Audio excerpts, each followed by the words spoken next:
to war on the dance floor here on Shall We Dance. It's the second batch of dance fighters for this season. At naku, nakita nyo naman, iba't ibang klaseng bala ng dance steps ang pinaputok nila tonight. Lalong-lalo na ang the one and only Pia Moran. I can't wait to hear what the judges have to say. Tama ba yung intro natin kanina na kung sa sundalo, chief of staff? Hindi lang chief, talagang Five-star general to. Top na top. Actually, all of us here, I think, as dancers, you know, talagang we have a lot to learn from Miss Pia Moran when it comes to projection.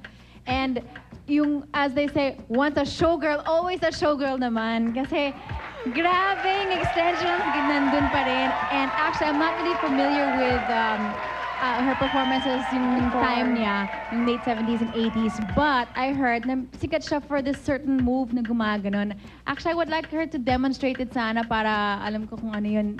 Pwede ba yun? I-demonstrate? Pa-demonstrate natin move, later with Dom. Gumaganon. Sige, mamaya. But anyhow, I didn't expect her to really catch up and really be as sharp as she was, and it's all still there. She has the pointed feet, and it's all very solid, and talagang her body rotations and the giling is really right there. Liftings are fantastic, and she really knows her stuff. I know she really practiced, and she was just, we were all in awe. Congratulations, guys. Yes. The studio na buhay talaga sa inyo. I'd love to hear what Tito Douglas has to say. I saw you. You were really enjoying her performance. In this past few years, I've been judging several different kinds of talents and dance shows. And this is the first time I actually forgot to judge. Talaga pati ikaw na mangha, nag-enjoy. Yeah, I was just, you know, buti na lang there was no camera on me. My mouth was open. I saw it. And I had, she made me forget. She made me actually forget I was an audience. This is, ang nasulat ko lang sa comments ko, wow. Wow. Yun na. Wow, that's a good thing. Miss Edna. Nakita ko rin si Miss Edna. Alyo na alyo din kay Miss Pia Moran. Once a showgirl, really a showgirl. Well, she reminded me, Pia Moran, I've watched her before. I remember her moves. I can't imitate them, but I do. And, you know, she's like a piece of sexual artwork. Parang, I can't describe it, but she really has it. You see, all of us napatanga talaga. And she keeps on going and going. And first of all, the song really fits her. Parang kanya yung kanta. She'd sing it. That song belongs to her.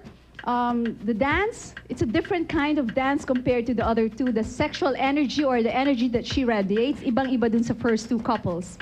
Next, maybe they're not, her energy so far is so superior to Efren. Parang pinagbibigyan lang siya ni Efren. Pinresent lang siya ng pinresent. Pinalabas lang lahat ng personality niya. Yet, it doesn't matter.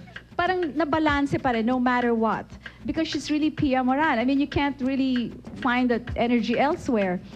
Third, maybe her recoveries from the lifts weren't as good. She's not as solid as what I thought she was.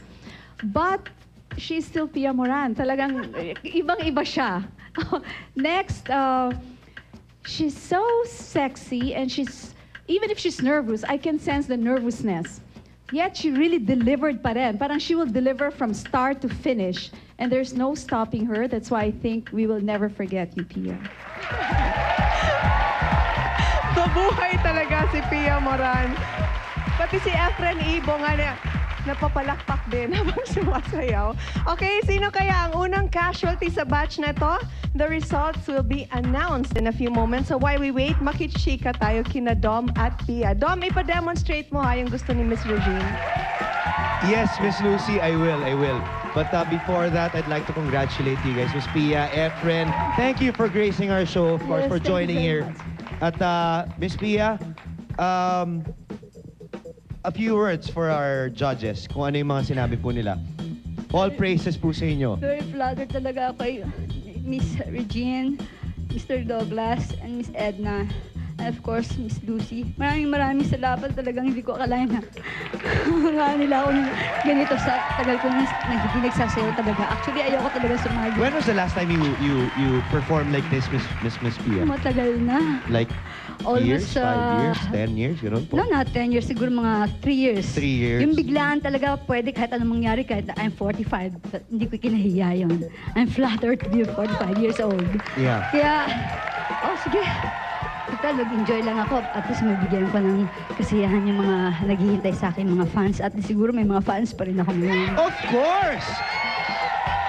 Thank you so much, Miss Pia and Efren, of course. Thank you very much. But before bago natin ibalik kay Lucy, Miss Pia, bigyan nyo naman kami ng sample ng body language.